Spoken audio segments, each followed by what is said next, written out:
Listo, ahí ya está grabando. Nuevamente pues la idea es que los que no puedan estar todo el tiempo o cualquier cosa simplemente pues puedan asistir a puedan verlo desde YouTube más tarde. Listo, les compartí hace poquitico una presentación que es de hecho en la que nos vamos a basar hoy,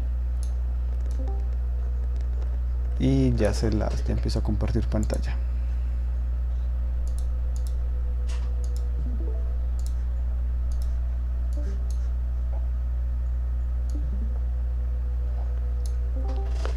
Listo, acá ya van a estar viendo la pantalla. Y les recuerdo, para los que no tengan micrófono, que pueden utilizar el canal de chat. Si en algún momento dejan de escucharme, me avisan. Creo que alguien estaba preguntando si me escuchaban. No sé si está en el stream. Sí está. No sé, es de pronto si funciona el stream desde la versión web. No estoy seguro. Bueno, ahora acá iniciando la presentación que les compartí, es para mostrarles algo muy introductorio de Unity. Ya la mayoría lo ha usado, pues de hecho todos lo han usado por taller, pero igual empezamos como con un repaso muy introductorio. Lo primero es cómo está distribuida la interfaz. Esto mismo que les voy a explicar acá es un poco como lo que trato de plasmar acá en la presentación. De hecho hay alguien más ahí preguntando si me escuchan.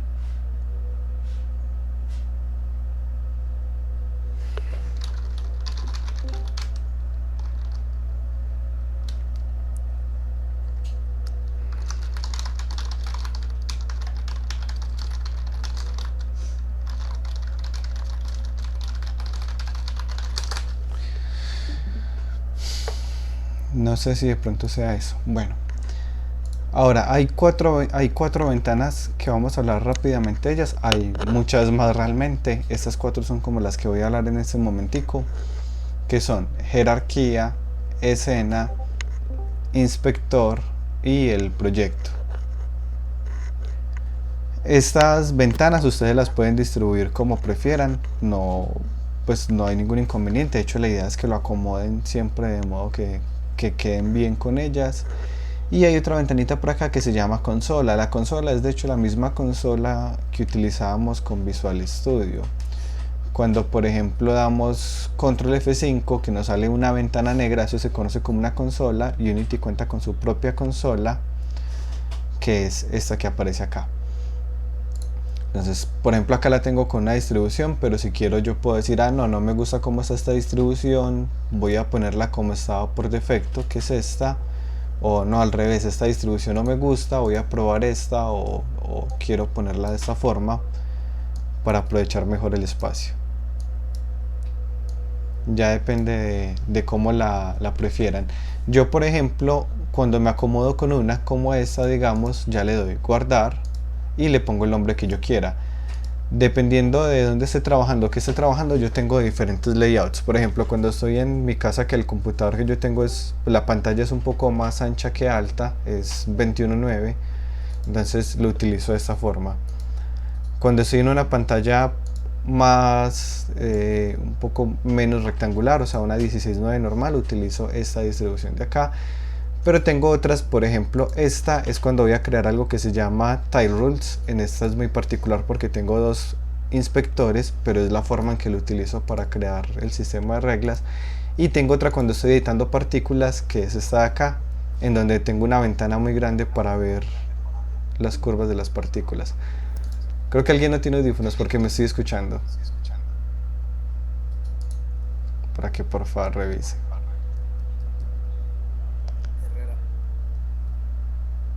Sí, no sé, a ver, todavía, aló, creo que ya, sí, excelente.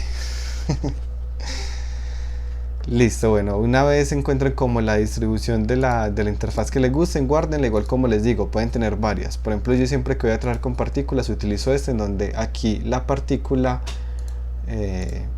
se ve grande para uno pues como hacer toda la edición correspondiente.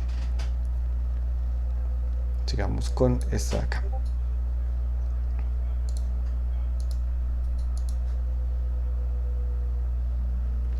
¿Alguien más escucha mal? ¿O solo es...? Escucho perfecto, la verdad. No, yo también escucho bien. Listo. No sé, Mariana, si será algo de tu internet de pronto o más de hardware, de los audífonos. Sí.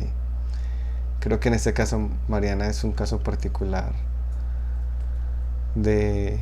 O tiene problemas con... Pues no sé, si está en la aplicación de escritorio normalmente no hay problemas. Ya lo otro sea que el ancho de banda le esté fallando, que no es lo normal. O el audífono, básicamente. Listo.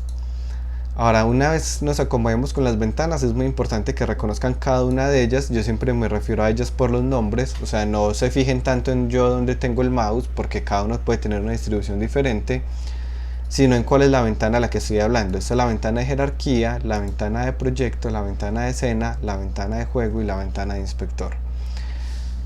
La ventana de jerarquía y la ventana de escena son lo mismo, solo que son representaciones o visualizaciones diferentes. Es decir, todo lo que ocurra en escena se va a ver reflejado acá en la jerarquía. Ejemplo, yo le doy aquí clic derecho, crear una esfera, ya tengo una esfera en la jerarquía, pero también tengo una esfera en la escena. Son exactamente lo mismo. Todo lo que esté en la escena se va a ver reflejado en la jerarquía, solo que en la escena pues lo puedo visualizar, mientras que en la jerarquía lo tengo en forma de texto y no en forma de objeto. Para que se acostumbren a los comandos es un poco diferente a Blender, bueno, es diferente completamente a Blender. Para hacer el paneo, esto de acá que estoy haciendo acá, el paneo lo hacen con scroll sostenido. Para mover la cámara lo hacen con clic derecho, entonces podemos hacer paneo y mover la cámara si queremos rotar. El zoom sí funciona igual, zoom out y zoom in es con el scroll. Es como la parte que es ligeramente diferente.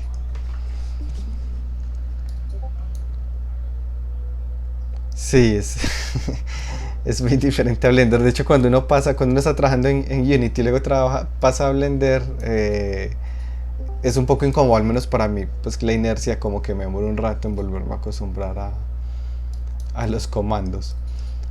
Pero bueno, si mantienen rotando seguramente se acostumbran rápido. Listo, entonces aquí tenemos nuevamente, sí, luego si pasa un real otra vez la complejidad. Ahora paneo con scroll sostenido, clic derecho para mover la cámara y cualquier cosa nuevamente que veamos acá en la jerarquía va a estar reflejada acá mismo en la escena. Hay otra ventana adicional que es la ventana de proyecto. La ventana de proyecto es diferente a la ventana de jerarquía en varios aspectos. La ventana de jerarquía está asociada a la escena. Podríamos decirlo que está asociada al nivel. Nosotros podemos tener, digamos, un juego con 3 niveles. Es decir, que tenemos 3 escenas diferentes. Cada escena tiene su propia jerarquía. Mientras que el proyecto es paralelo a todo. Lo que tenemos en el proyecto es porque puede estar en la escena 1 o en la escena 2 o en la escena 1 y en la escena 2. Es transversal a todo. Ahora, el proyecto no va a tener ningún costo computacional. Todo lo que tenemos acá no tiene ningún costo a menos de que se vea reflejado en alguna de las escenas, en alguna de las jerarquías. Es decir, por ejemplo, yo acá tengo un modelo de un personaje, por ejemplo. Este modelo no tiene ningún costo computacional.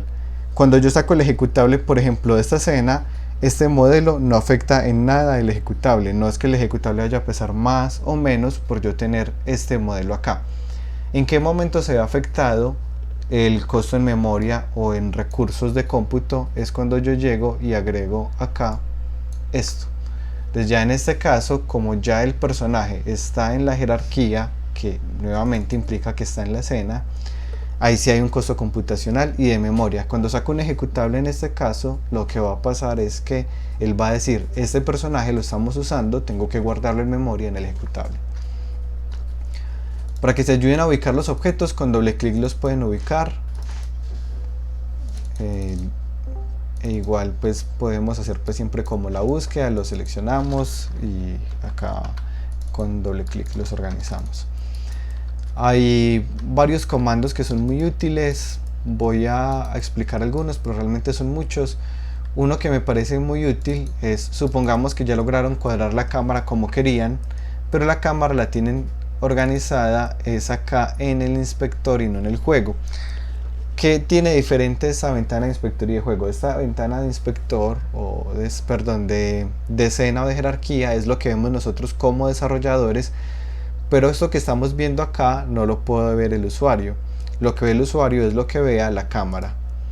Para la cámara les recomiendo que se acostumbren de entrada a cambiarlo a una resolución definida, no free aspect, porque no hay pantallas, digamos, con esa resolución, sino con una resolución que necesiten que sea real. Y cuando queremos que lo que queremos que vea el usuario es lo que va a ver la cámara. Entonces, si movemos la cámara, pues se va a mover. Una vez estemos cómodos con la vista desde el inspector, si queremos mover la cámara, le damos clic a la cámara y presionamos Control Shift F. Cuando presiono Control Shift F, lo que va a pasar es que la cámara va a imitar la posición que yo tenía para que quede en la misma ubicación. Ahora, vamos a ver igual los comandos para movernos. Acá vemos cuando presiono clic sobre cualquier objeto, en este caso la esfera, que me aparecen unos gizmos. El gizmo del eje Z, el gizmo del eje X y el gizmo del eje Y. Es importante también que se acostumbren un poco a hablar con el lenguaje técnico, pues ustedes podrían decir así desde las flechitas, pero la idea es que no lo hagan de esa forma, sino utilizando el lenguaje correcto. En este caso estos se llaman gizmos. Hay un gizmo para cada eje. Eje X siempre va a estar representado en rojo, el eje Z siempre en azul y el eje Y en verde. Acá hay otra diferencia con Blender muy importante que quiero que consideren, y es que el eje Y va hacia arriba, mientras que el eje Z es la profundidad. En Blender está al revés. En Blender, pues no al revés, está con una rotación de 90 grados. En Blender el eje Z va hacia arriba. Como resultado, cuando exporten un modelo desde Blender, si no hacen la corrección, lo que va a pasar es que cuando se traigan el modelo, el personaje les va a quedar como algo como esto. No les va a quedar mirando de frente, sino que les va a quedar mirando hacia arriba. Pues de hecho sería 270, sería así. Ese es un error muy común cuando se traen modelos desde Blender a Unity, que los modelos les queden así. ¿También pasa lo mismo con Maya o Maya sí lo corrige? Cualquiera que tenga el eje Y para arriba, pero no recuerdo Maya para dónde tiene el eje Y. no me acuerdo. En el caso de... listo, o sea que pasaría lo mismo. En este caso, lo que podemos hacer desde Blender es que al momento de exportar hay una opción que dice Z forward, la presionan y ya le entiende que estamos diciendo que el eje Z es hacia adelante. Es al momento de exportar lo que se hace el cambio. Ahora, estos gizmos nos van a permitir mover el objeto. Yo acá lo puedo mover en el eje X, en el eje Z, en el eje Y. Si quiero moverlo en dos de los ejes, me paro en este cuadrito que está acá, ahí lo puedo mover, o si lo quiero mover en estos otros dos ejes, me paro en este cuadrito y ya lo estoy moviendo. Ahora, esto mismo que estoy haciendo acá, por ejemplo moverlo en el eje Z, se va a ver reflejado en la ventana del inspector, a través en este caso del transform. Entonces yo lo muevo en el eje Z y acá vemos que se ve reflejado, o lo muevo en el eje X y también se ve reflejado. Aparte de moverlo, puedo rotarlo. Aquí pues vemos que estoy rotando la esfera. Y también puedo escalarlo. Los cambios los hacemos desde acá arriba, este y este. Sin embargo, es muy importante que se acostumbren a los accesos directos. Cuando hacemos Q es porque queremos hacer paneo, W es para mover el objeto, E para rotarlo y R para escalarlo. Se vuelve muy parecido pues para los que juegan League of Legends, o sea, los mismos comandos con los que juegan League of Legends. Con la Q paneo, con la W lo mueven, con la E lo rotan y con la ulti lo escalan. Y así pues es fácil de recordar los shortcuts. Es muy parecido a Maya, creo. No recuerdo los comandos de Maya, pero pues en mi caso que juego League of Legends. Súper bien. Pero también a LOL, pues. Listo, ahora Nuevamente, cualquiera de estos comandos los podemos mover desde acá o los movemos directamente desde el inspector. Yo puedo ponerle acá que ya no está en 10 sino en 15 y se va reflejado acá. Lo puedo mover numéricamente o lo puedo mover el objeto. Si lo quieren mover con más precisión, o sea, acá lo estoy moviendo de forma muy continua, pero yo puedo querer que haga como un snap. Un snap es que se mueva en pasos discretos o como pegándose a algo, presiona la tecla control. Y miren que ya se mueve de punto 25 en punto 25. Ese parámetro de cuánto en cuánto se mueve lo podemos cambiar, pero por ahorita no lo mencionaré. Ahora ya aquí podemos ver que puedo modificar estos elementos que se ven reflejados en el inspector. Entonces, ¿qué es el inspector? El inspector es la ventana que nos va a permitir ampliar la información de lo que hay en cada elemento. Si yo selecciono, por ejemplo, el piso, el inspector me muestra información adicional del piso. En este caso, por ejemplo, que me muestra que el piso tiene una rotación de 15 grados, el piso de hecho está inclinado, y que tiene una escala más grande. Aquí me muestra la esfera, tiene una escala unitaria y tiene una posición ya definida. Las escalas es muy importante que se acostumbren a manejarlas en metros. Esto no aplica para los planos, para los otros objetos se aplica. Es decir, que si yo creo un cubo y ese cubo mide 1 por 1 por 1, este cubo mide 1 metro de ancho, 1 metro de profundidad y 1 metro de largo. La idea es que se acostumbren a manejar las escalas de esta forma. Si ustedes deciden que este 1 significa 1 en centímetros, ya las físicas no se comportarían como uno espera que se comporten. Entonces nuevamente la idea es que cuando vean acá el 1 en el cubo, sepan que se refiere a 1 metro. Esto aplica para algunas primitivas de Unity, no para todas, por eso como referencia pues la idea es que tomen siempre el cubo. En el caso de la... Eso sí, o sea, lo debemos trabajar en metros para que las físicas tengan sentido. Ustedes internamente con su equipo pueden decir, ah no, ya no van a ser metros sino van a ser centímetros, pero entonces las físicas no se van a comportar como uno esperaría. Aparte, el inspector nos va a permitir revisar qué componentes tiene un objeto. Entonces, ¿qué es esto de los componentes? Y es lo que les intento explicar en esta parte de acá. Unity trabaja con dos elementos principales. Uno son los objetos y otros son los componentes. Todo en Unity son objetos, pero esos objetos no tienen ninguna funcionalidad a menos de que le agreguemos componentes. Los componentes son los que le dan habilidades o unas características a un objeto.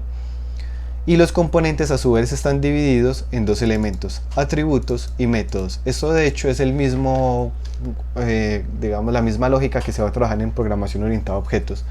Cuando vean programación orientada a objetos, o para los que ya la vieron, se utiliza la misma lógica que en Unity de atributos y métodos. Ahora miremos, por ejemplo, cuando uno crea una esfera, esa esfera que uno crea por defecto va a venir con 4 componentes que le van a dar la funcionalidad. Uno de ellos es el transform. El transform lo que nos va a permitir es almacenar y modificar la posición. Pero aparte de modificar la posición, también está la rotación y la escala y otras opciones pues adicionales. El mesh filter es el que nos va a permitir darle una forma. De hecho, probémoslo acá. Yo tengo un mesh filter que es de esfera. Yo le puedo decir, ya quiero que tenga el mesh filter de este personaje. Entonces miren que ya le cambió la forma de una esfera a un personaje.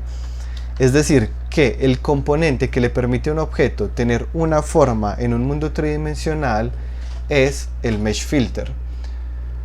Acá hay una diferencia para los que están muy acostumbrados a trabajar en 2D. Alguien dice que no ha podido ver la pantalla compartida. ¿Alguien más tiene problemas para ver la pantalla compartida? Negativo. Creo que es porque está en el navegador. Está en el navegador, no permite ver la transmisión. Es posible, sí.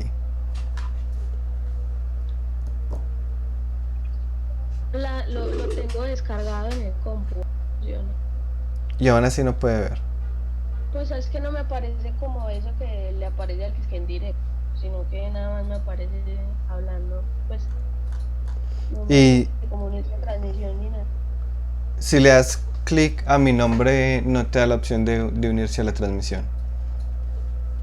No, pues no. Clic derecho. Pues sí, no. O sea, o sea, en stream yo estoy arriba del todo. Y acá mismo deberías poder unirte a la transmisión. Pero por ejemplo me pasó de que no me quiere abrir el de escritorio. Sí, ese ya parece más un error de su Windows. Ah, Sí, la verdad ni idea de lo que pasa a Herrera. Se le queda en gris básicamente. Sí, ya lo desinstalé, reinicié el PC, ya le eché de todo y cuando lo hice apareció la pantalla gris. Un baño de ruda como diría Juan. Sí, necesito exorcizar el computador al parecer. Bueno, bueno, lo seguiré intentando. dale, sí, porfa. Igual ahí queda el video por si acaso, pero pues sí, es bueno pues que vaya viendo para poder,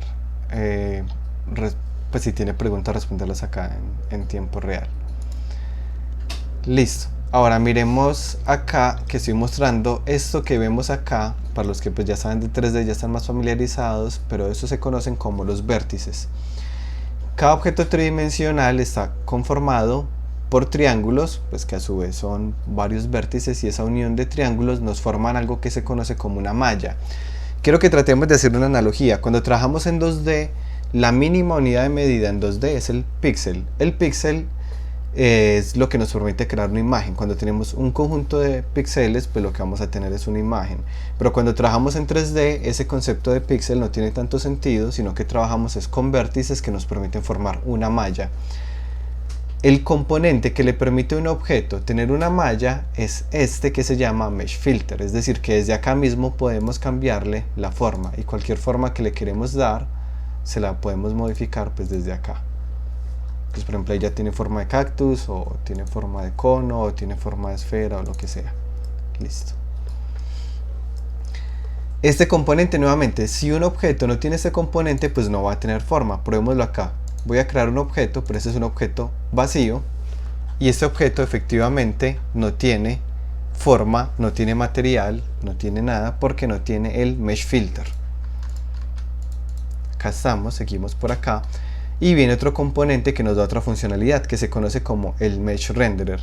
El Mesh Renderer es el que nos permite que un objeto sea visible. Voy a mostrarles acá cómo se ve la reproducción cuando lo doy play. Lo que pasa es que la esfera cae y bueno, sigue rodando. Ahora voy a hacer lo mismo, pero voy a quitarle el componente Mesh Renderer, se lo voy a desmarcar desde acá, le doy play y cae. Ahí se notó que colisionó y siguió rodando, solo que no la podemos ver. Sin renderer no es posible visualizar un objeto. No significa que no exista, el objeto existe, solo es que es completamente invisible. De hecho, desde acá, desde el inspector, podemos verlo. Aquí lo vamos a poder ver, él cae, pero no lo podemos ver desde la cámara. Ana, ¿tiene alguna pregunta de pronto?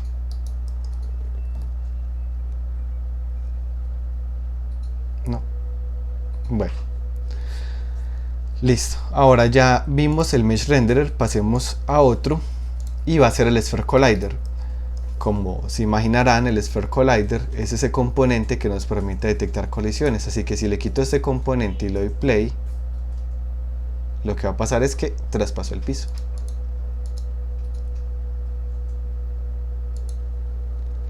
Aquí vuelve y lo activo. Ahora que tiene el Collider, ahora sí nos funciona. Y tiene otro componente muy importante que se conoce como Rigid Body. El Rigid Body es el que nos permite que un objeto se comporte con base en las físicas. De hecho, para mostrarlo, voy a desactivar esta esfera que ya tenía acá. Voy a poner otra esfera nueva en esta posición de acá. Y miremos que tiene varios componentes, pero cuando le doy play no cae. Como esta esfera, bueno no, porque esta esfera no cae, porque no se ve afectada por las físicas. ¿Por qué no se ve afectada por las físicas? Porque ningún componente le ha dado esa habilidad. ¿Cuál componente tenemos que ponerle para darle esa habilidad? El Rigid Body. Exacto. Y cuando se lo ponemos, ya ahí sí cae y rueda. Ahora, el Rigid Body nos va a permitir darle físicas, pero de una forma particular, y es que en física existen varios tipos de cuerpos. En este caso vamos a trabajar un cuerpo rígido. Hay cuerpos que no son rígidos, por ejemplo los que tienen joints, los que tienen como unas intersecciones. Pensemos por ejemplo en un celular. Uno se le cae el celular al piso y es un cuerpo rígido, él no va a doblarse, no va a cambiar su forma por el golpe, pues se quebrará si acaso, pero la forma permanece en general intacta. Mientras que si tiramos una gelatina al piso, la gelatina sí se deforma. Al momento en que cae la gelatina se deforma completamente, no es un cuerpo rígido. O cuando una persona cae, tampoco es un cuerpo rígido porque se va a doblar, se va a cambiar la forma que tenía originalmente. En este caso, el rigid body nos permite comportarnos, pero nuevamente de esa forma simplificada, que es un cuerpo rígido. Uno pensaría, bueno, pero muchas cosas no son cuerpo rígido, ¿qué podemos hacer? Y hay que buscar como esa intersección entre qué es lo que es óptimo para el desarrollo de videojuegos y qué es lo que nos permite lograr ese comportamiento que queremos.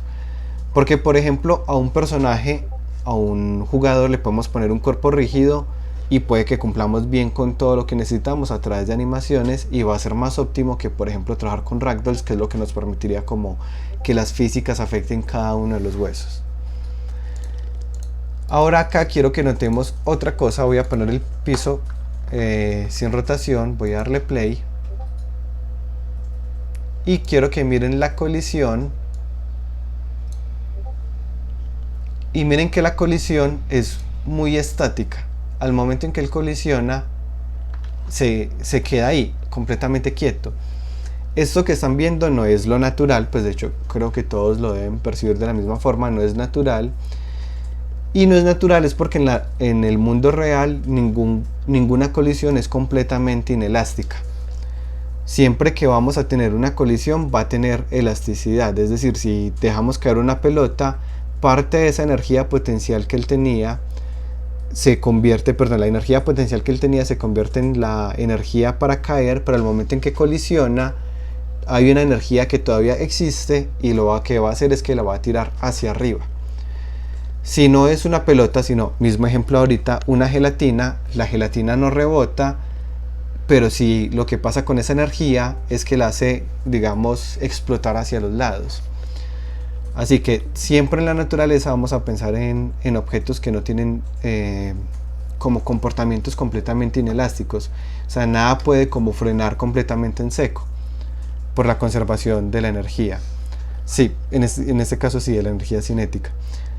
Esa energía cinética igual no siempre se conserva en forma de energía cinética. Por ejemplo, cuando uno va en una moto y uno frena, o en una bicicleta, uno frena relativamente muy rápido. ¿Qué pasó con toda esa energía? No es que se haya desaparecido, se convirtió en calor. Si uno va rápido y uno frena, cuando uno va y toca pues como las pastas de los frenos van a estar calientes, porque toda esa energía cinética que llevábamos se convirtió en calor.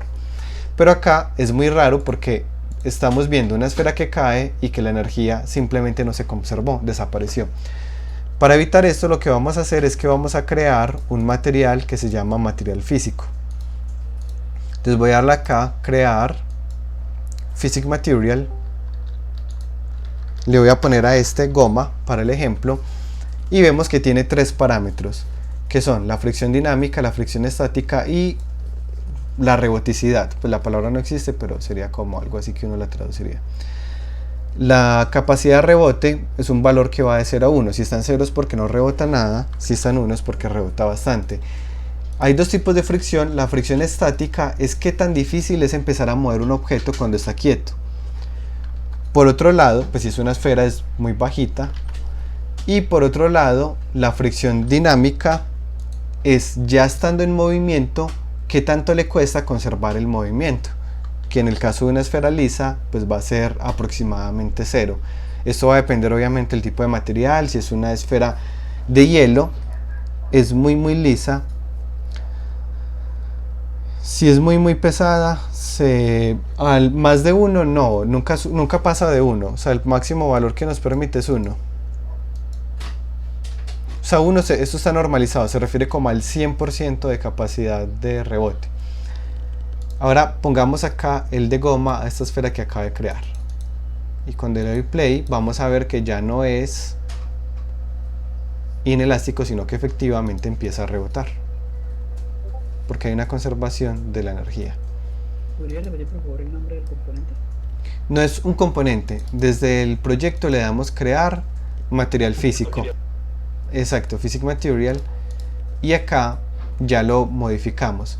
¿Y cómo se lo asignamos? Se lo asignamos acá al Collider. ¿Hay alguna forma de modificarlo para que se vea como si estuviera deformado?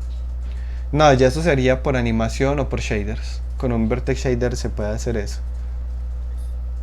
Pero no, por defecto no. Listo. Ahora, en este caso ya tenemos el material. Supongamos que quisiéramos que rebote más. Miren que está en el 100% de rebote y podemos decir, ve, pero no rebota tanto como yo pensé que iba a rebotar algo que está en el 100%. Bueno, la razón de esto es que el piso también influye. Es decir, si tomamos una pelota de baloncesto, no es lo mismo yo tirar la pelota de baloncesto en la grama, pues en la hierba no va a rebotar prácticamente nada, pero si la tiro en concreto va a rebotar más. Es decir, que pudiéramos crear, por ejemplo, para el piso, otro material, y digamos que el rebote del piso sea 0.25. Y nuevamente se lo agregamos al Collider del piso. Ahora ya van a rebotar más que lo que rebotaba ahorita. Ese era para el ejemplo, se lo voy a remover. Listo. Esto que tenemos acá, en el caso por ejemplo de esta esfera, todo esto que ven acá se conocen como los atributos de un componente. Es decir, el componente por ejemplo es el transform. Un atributo del transform es la posición X por ejemplo. Este es un atributo de este componente. El Collider es un componente. El material físico de ese componente es un atributo. El radio, por ejemplo, es otro atributo. Nosotros podemos ponerle un radio de colisión más grande que el radio de visualización. Se vería algo como esto. En este caso, rebota antes y se queda flotando en el aire. Acá pues no se nota mucho por la luz que tengo, pero aquí lo podemos notar. O lo podemos cambiar, de hecho más pequeño, y quedaría enterrado.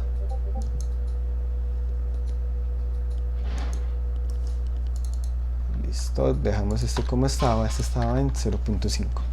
Y asimismo en el Rigid Body tenemos otros atributos, como por ejemplo lo es la masa. Si yo cambio la masa, ¿debería caer más rápido, más lento o da igual? Igual, ¿no? Más rápido, creo. Igual. No, más rápido no, Newton llora en su tumba, pero no. Los objetos, la velocidad de caída de un objeto no se ve afectada por la masa. Solo se ve afectada exactamente por la resistencia del aire. Si fuera... Exactamente, si fuera una pluma, ahí sí sería diferente, pero es porque la resistencia del aire es la que la hace caer lento. Pero si ustedes por ejemplo dejan caer un celular y un carro de un 10º piso, ambos van a caer exactamente al mismo tiempo. Ya es diferente cuando se ve afectado pero por la resistencia del aire, pero eso ya tiene que ver más es con aerodinámica. Por ejemplo, un paracaídas pues cae muy despacio, pero es por la fricción del aire. ¿Cómo podemos entonces simular esa fricción del aire? Lo que podemos hacer es modificar este parámetro acá que se llama drag. Entonces puedo ponerle por ejemplo 0.5 y lo que va a pasar es que va a caer más despacio. Pongámosle un valor bien exagerado. Ahí está, cae mucho más despacio. Digamos 5 y acá está. Y esto es como si le estuviéramos poniendo, simulando la resistencia del aire. Ahora volvamos a la esfera que tenía ahorita ya organizada, que es esta de acá, y vamos a modificarle algo, y es modificarle el material. Ahora el material, lo que hacemos es crear, clic derecho, create material, no material físico sino material. El material, en este caso, este es el material que le puse acá, se llama metal. Y este material es lo que nos va a permitir que ya no se vea como una esfera plana, sino que se vea como una esfera metálica. Acá hay varias texturas que nos van a permitir lograr el comportamiento. Cuando miramos el material aquí a la derecha, él tiene un shader que se conoce como el shader estándar y nos permite ponerle varios mapas. Cuando busquen una textura, dependiendo de donde la busquen, van a encontrar que ya viene con esos mapas. Por ejemplo, acá, esta es la página que yo utilizo normalmente para esos ejemplos. Y miran cualquier textura que les llame la atención, digamos esta de roca, y miremos que él ya tiene varios mapas acá.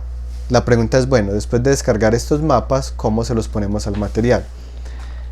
Tenemos acá varios. El primero, el albedo, es la textura o el mapa que le va a dar el color. Este es el color. Ese material se lo vamos a arrastrar hasta acá. De hecho, para el ejemplo voy a crear un material vacío. Me lo hubiera duplicado.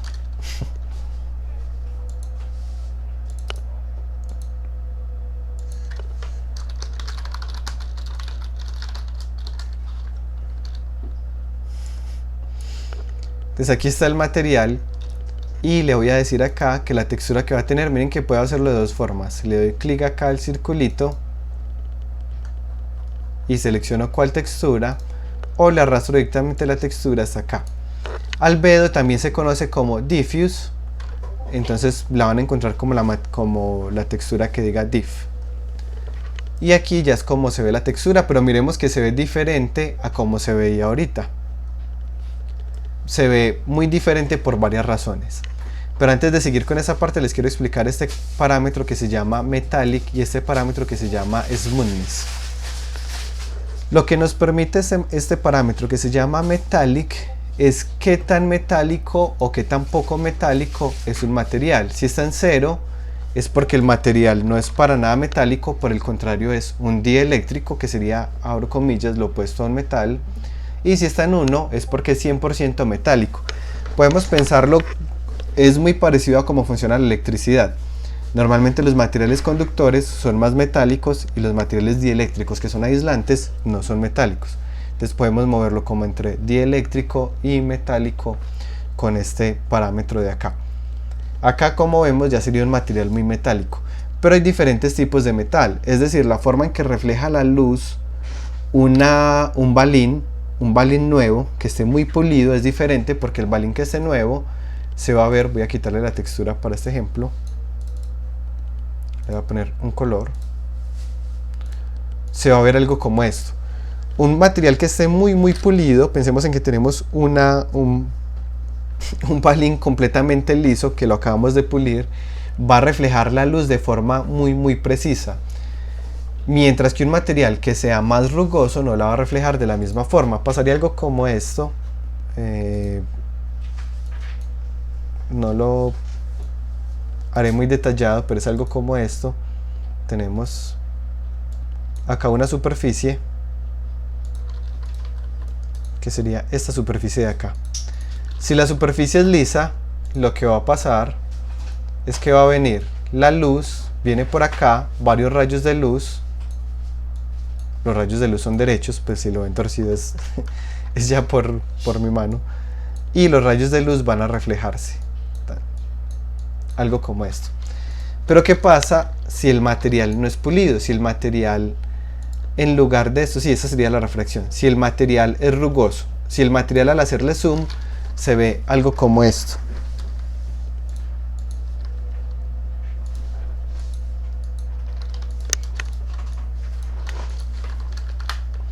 Lo que va a pasar con los rayos de luz es que el rayo de luz viene por acá, pero ese rayo de luz no rebotó como el otro, ese rayo de luz se devolvió por acá. Vino otro rayo de luz y rebotó diferente. Este otro rayo de luz volvió y rebotó por acá, pero otro rayo de luz de por acá sí rebotó para allá. Entonces miremos que tenemos rayos de luz yendo en todas las direcciones. ¿Por qué? Porque la superficie no es lisa, como es rugosa, parte de la luz rebota para un lado, parte de la luz rebota para otro lado, dependiendo de en qué parte rugosa de la superficie golpearon. Ese parámetro de qué tan rugosa es lo representamos con smoothness. Cuando es más rugosa, miren que la forma en que refleja la luz ya no es precisa, ya se refleja diferente. Pero todo eso es reflexión. La refracción es cuando pasa. Pues la refracción aplicaría, por ejemplo, para un vidrio. En un vidrio sí hay refracción porque parte de la luz es capaz de seguir derecho. Esa es reflexión.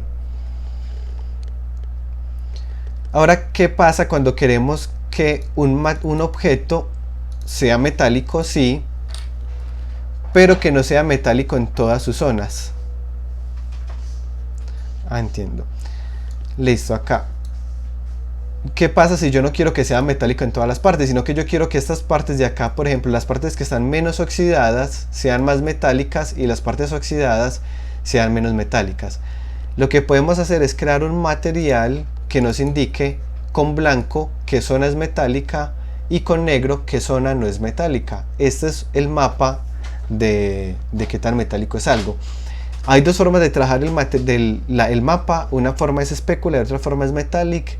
No voy a entrar en detalles de eso porque no es el curso para eso, pero en este caso del que descargamos lo trabajo como specular. Entonces aquí no voy a trabajar con estándar sino con estándar specular, y en el mapa de specular voy a arrastrar el que dice specular. Lo que va a pasar es que ya sí aún es metálico, pero hay unas partes que son más metálicas que otras. Específicamente estas partecitas de acá son más metálicas. Y ya pues puedo elegirle el parámetro de qué tan rugoso es el material, o lo puedo hacer con una textura. En este caso no tengo. Aquí ya lo vemos que ya empieza a reflejar la luz en algunas partes, como en estos brillitos de acá, porque es más metálico, mientras que en las partes cafés no refleja tanto la luz porque no es metálico. Y voy a añadirle otro mapa que es muy útil, y es el mapa de normales. El mapa de normales normalmente viene marcado aquí en default. Cuando lo seleccionan le pueden dar acá normal map, aplicar, y lo que nos va a permitir es emular relieve. Entonces le voy a arrastrar acá el mapa de normales, y miren que acá ya simula como si tuviera una especie de relieve. Le voy a poner un valor más grande. Miren que parece que esto que está aquí efectivamente tuviera relieve, pero no lo tiene. Esto es completamente falso. Si yo lo miro de lado, vemos que es completamente plano. Lo que está haciendo es que la forma en que se refleja la luz nos va a dar la impresión de que hay un relieve que realmente no existe. Si ponemos un valor negativo, lo que va a pasar es que ya no es un relieve, sino que ya se comporta como si fuera un hueco. Pero nuevamente la malla no se ve afectada, la malla sigue igual. Lo que está cambiando es la forma de visualización. Esto es supremamente útil porque nos permite tener un objeto que tiene poquitos polígonos, pero que nos puede dar unos detalles que parecen 3D y que no son 3D. Por ejemplo, modelan un carro, y de ese carro hay unos tornillos. ¿Vale la pena hacer en 3D los tornillos? Puede que no, porque ya nos quedaría demasiado pesado en polígonos, y los tornillos los falseamos poniéndoles un mapa de normales que nos haga parecer que hay un tornillo que realmente no está ahí. Hay otros mapas como el mapa de oclusión. El mapa de oclusión lo que tiene es en blanco las partes que les va a llegar más la luz, y en negro las partes a las que no les va a llegar tanto la luz porque se van a ver ocluidas o se van a ver tapadas por otro objeto. En este caso, cada uno de esos objetos pues va a proyectar una sombra. Esa sombra no ocurre en Unity realmente porque no es un modelo. Nuevamente esto es completamente plano, pero podemos falsearle esa sombra con el mapa de oclusión, dibujándole una sombrita acá que la va a incluir cuando incluimos acá el mapa de oclusión en el material. La podemos modificar para que afecte más o menos. Y hay otro mapa que se llama el Bump Map o mapa de alturas, que intenta emular un poco los cambios de altura del material, y aquí ya lo tenemos. Ya ahí estarían básicamente todos. Si queremos que la textura se repita menos veces, ponemos acá un valor menor a 1, ya la textura se repite menos. O al revés, si queremos que la textura se repita más, le ponemos un valor más alto.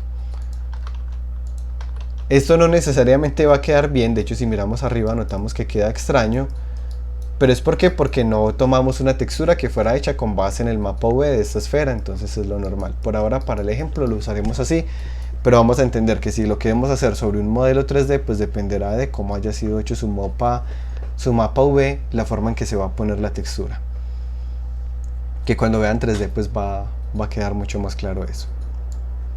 Listo, ya tenemos nuestra textura. La dejo con los materiales que tenía originalmente. Ya tiene su rigid body, tiene unos parámetros definidos, Y lo otro que tenemos acá ya son unos sistemas de partículas. Acá hay un sistema de partículas que es el que nos permite emular un poco la velocidad. Miremos acá, son unas líneas verticales. Me demoré mucho. Aquí podemos ir frame a frame. Acá está. Estas líneas verticales de acá son un sistema de partículas. Y el humo que sale en el momento del impacto es otro sistema de partículas. Los sistemas de partículas son objetos con un componente que se llama sistema de partículas. Regresemos por acá a la presentación. Entonces ya hemos visto varias cosas. Primero que tenemos objetos y componentes. Los componentes le dan la funcionalidad. Hay componentes adicionales a los que vimos, como por ejemplo el rigid body, que es el que acabamos de ver que le da las físicas, o el sistema de partículas, que es el componente que nos permite emular, por ejemplo, efectos como el fuego. Y aparte hay otros componentes que no vamos a encontrar. Por ejemplo, ¿a dónde encuentro el componente? Miremos que todos los componentes yo los agrego acá. O sea, acá yo le puedo agregar rigid body, acá le puedo agregar transform. Bueno, no, el transform no se puede agregar porque todos lo tienen. Puedo agregarle, por ejemplo, collider. Pero ¿dónde encuentro, por ejemplo, el componente que hace que la cámara tiemble cuando yo golpeo el piso? Ese componente no existe. Es decir, que es un componente que tenemos que crear nosotros mismos. Y ahí es donde entra la programación. Siempre que haya un componente que queremos hacer, pero que necesitamos, pero que no existe, podemos programarlo nosotros mismos utilizando el lenguaje C#.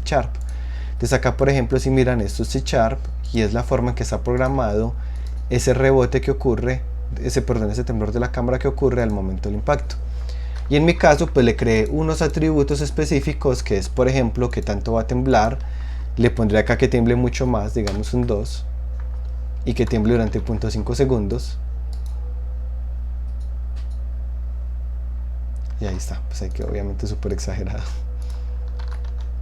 ¿Eso qué carajos fue? Un temblor tipo Japón, ahí está. Listo. Entonces nuevamente. Entonces aquí están los componentes que podemos agregarle, pero nuevamente si necesitamos un componente y no está, ¿qué hacemos? Nosotros mismos creamos ese componente. Ya con esto pues queda como revisada esta primera presentación. La idea es que revisen igual la guía, los que tengan dudas pues igual se pueden apoyar con el video cuando lo suba. Y el ejercicio que van a hacer es que van a crear 3 esferas. De entre estas 5 seleccionan 3, digamos, yo voy a hacer un balón de fútbol, descrean una esfera, le ajustan las dimensiones al balón de fútbol, le ajustan las físicas, le ajustan el physic material, le ajustan la textura, de modo que efectivamente parezca como un balón de fútbol. Lo que van a hacer es que van a sacar unos GIFs de estos objetos, pues de hecho sería un GIF donde se vean bien todos los objetos y unas capturas del inspector para yo verificar que todo lo hicieron bien. Por ahora no he definido el protocolo de entrega, por lo que nos avisaron en la universidad. La idea es que utilicemos Teams para todo esto, entonces aún debo pues como crear el espacio en Teams y darles como el protocolo que se va a hacer para esto. Cuando creen los objetos para la tarea es muy importante que respeten las dimensiones, es decir, si buscan, por ejemplo, supongamos que quiero hacer una pelota de golf y buscan en Google, sería para el domingo. Y digamos que buscan en Google y le dice la pelota de golf mide 20 centímetros. Si yo estoy en metros, 1 es 1 metro, ¿cuánto serían 20 centímetros? 0,20. Exacto, .2, .2, .2, este sería el tamaño de esa pelota de golf. Si buscaran, no, resulta que la pelota de fútbol mide, por ejemplo, no sé, no tengo idea cuánto mide, 60 centímetros. Entonces pues harían esto. La idea es que lo ajusten a las dimensiones reales. Las texturas y todo para pues todas las capas. Google. De internet no es normal. Sí, exacto. En internet son todas las capas de textura que tú utilizas. Pues estas las encuentran en TextureHeaven, pero ahí no hay. Aquí no hay balones, por ejemplo. No, lo que encuentran en Google obviamente no va a quedar muy preciso, pero bueno, pues no es parte del ejercicio que quede muy pulido, es que practiquen lo que hemos visto hasta el momento. De modo que vayan pues como ganando mucha confianza con esto que acabamos de hacer. Ahora, si no tienen normal map, lo que pueden hacer es crear un normal map a través de Unity. Digamos que tuviéramos esta textura. Es más, lo voy a hacer con una de...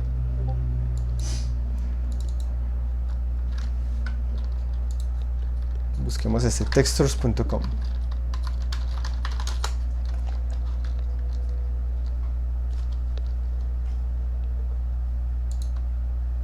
Se ve chévere. Madera, piedra. Busque el balón.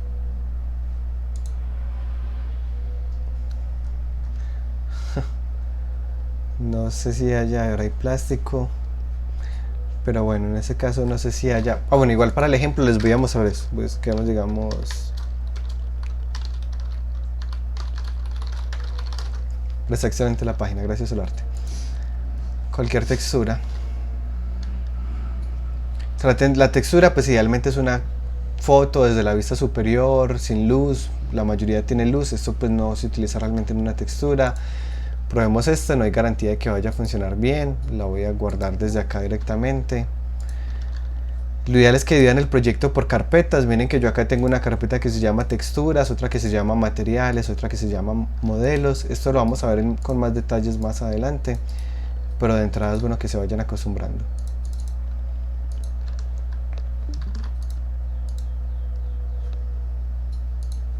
Y acá voy a guardar esta, acá.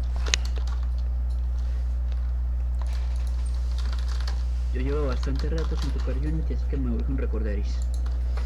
Listo. Y acá tengo esta textura, supongamos que se la quiero poner ya a este.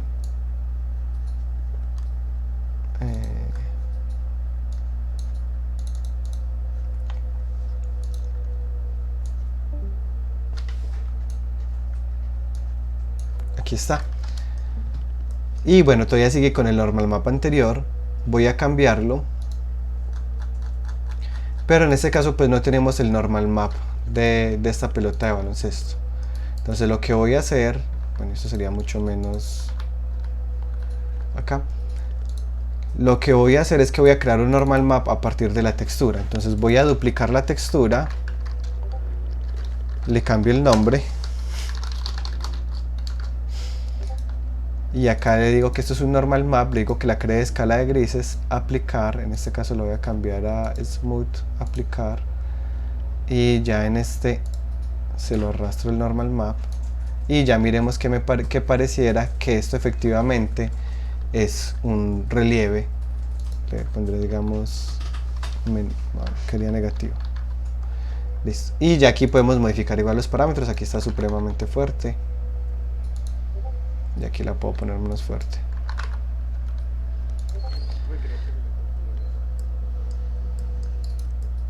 Es posible porque ya, pues aquí va, donde sí está viendo la pelota de baloncesto, vamos al día. Y Diego, sí, yo tengo Unity Pro, pues como yo el año pasado hice unos proyectos para la universidad, necesitaba la licencia Pro para poder hacerlos. Y la compré por un año y todavía me queda como hasta junio, creo.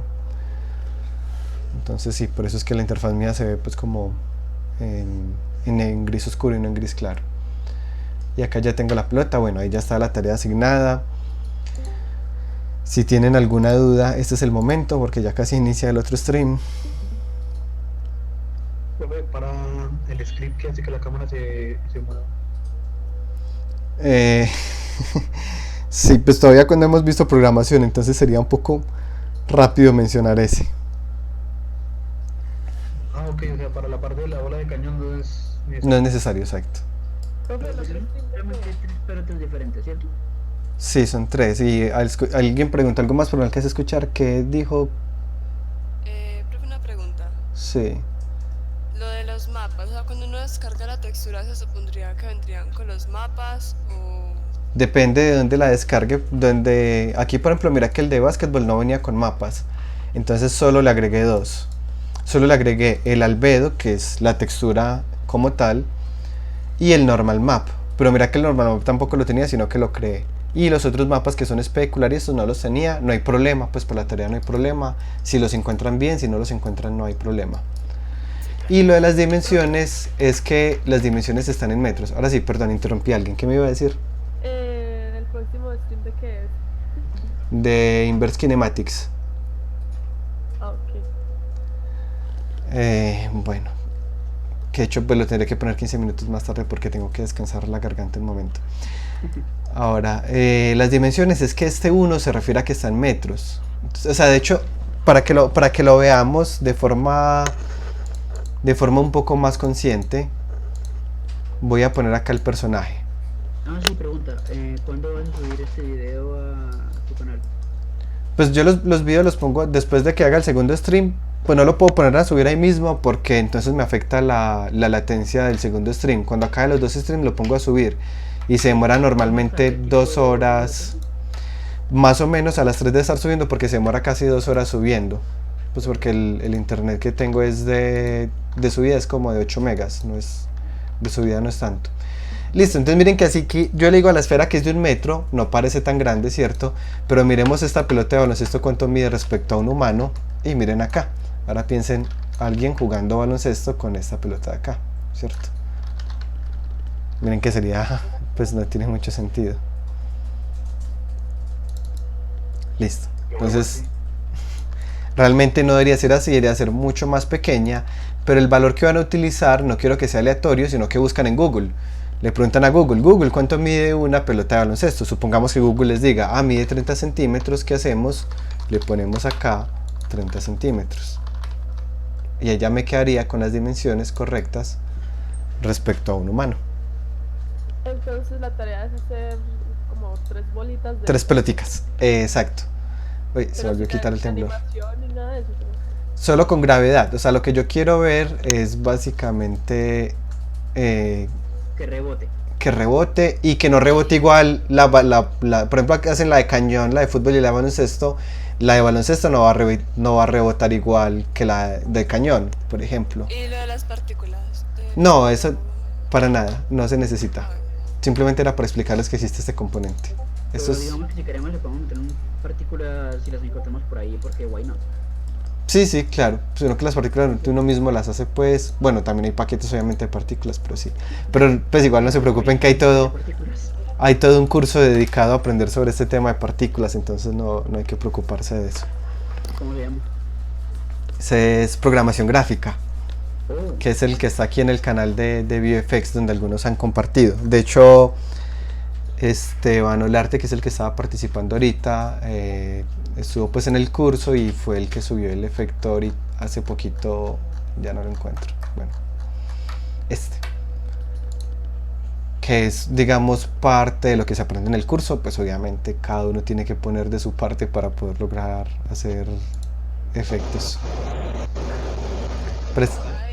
Hay un micrófono sonando muy fuerte. en ese micrófono.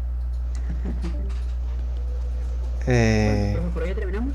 Sí, ya por ahora terminamos. Antes de que se me olvide, recuerden que acá sí se entrega un GIF y unas imágenes. Ahora, acá en notificaciones de streaming, aquí está el canal de YouTube. Miren que acá está, o sea, vienen las notificaciones y aquí está el canal de YouTube donde está ya el otro video subido. ¿Cómo se hace el GIF? Que yo no tengo ni la menor idea. Yo para GIFs recomiendo, hay muchos programas, yo utilizo Screen2GIF.